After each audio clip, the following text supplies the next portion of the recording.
Shalom, perkenalkan nama saya Heni Henuk, kelas B Prodi Pak semester 1. Di sini saya akan sedikit menjelaskan tentang periodisasi sejarah gereja umum. Pada tahun 30 hingga 590 Masehi, sejarah gereja kuno dibagi menjadi dua tahap. Yang pertama, sejarah gereja kuno tahun 30 sampai 312 Masehi. Cirinya sebagai berikut. Yang pertama, bentuk organisasi yang ada berupa presbyteros, episkopal, dan diakonos. Yang kedua, adanya filsafat-filsafat dan penghinaan gereja. Dua, yaitu tahun 313 sampai 590 Masehi memiliki ciri sebagai berikut. Yang pertama, Konstantinus Agung menjadi pembebas gereja. Yang kedua, adanya konsili-konsili Nicea. Yang ketiga, berdirinya biara-biara dan pecahnya gereja barat dan timur.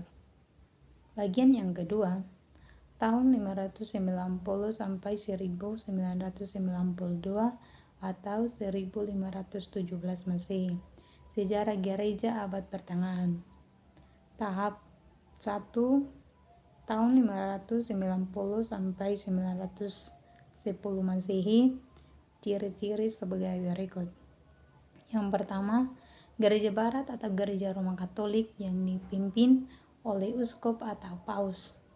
Yang kedua, gereja timur mempunyai peranan memikirkan hal rohani saja. Sejarah gereja zaman baru memiliki ciri-ciri sebagai berikut. Gereja Katolik Roma Protestan Katolik.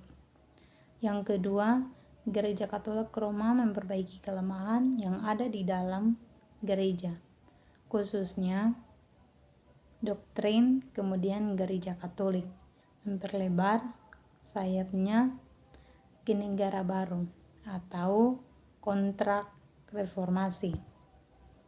Bagian yang ketiga, tahun 1492 atau 1516 atau 1900, sejarah gereja zaman baru memiliki beberapa tahap.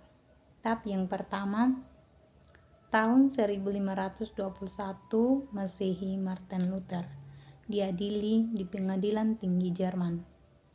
Tahap yang kedua, tahun 1529 dalam tingkat tinggi, tujuannya mempersatukan kembali gereja-gereja Kristen menjadi gereja Katolik Roma.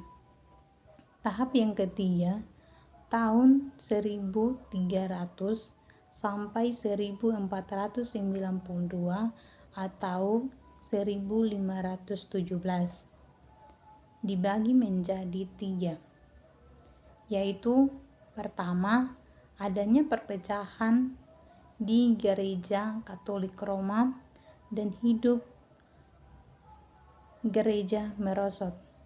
Yang kedua, adanya usaha mereformasi gereja. Yang ketiga, gerakan Renaissance. Tahap 2, tahun 910 sampai 1300 Masehi memiliki ciri-ciri sebagai pertama, adanya pembaruan biara di kolom Prancis. Yang kedua, teologinya hampir semua mengikuti Katolik. Yang ketiga, adanya kebanggaan ilmu pengetahuan. Yang keempat, adanya perang salib. Shalom. Tuhan Yesus memberkati kita semua.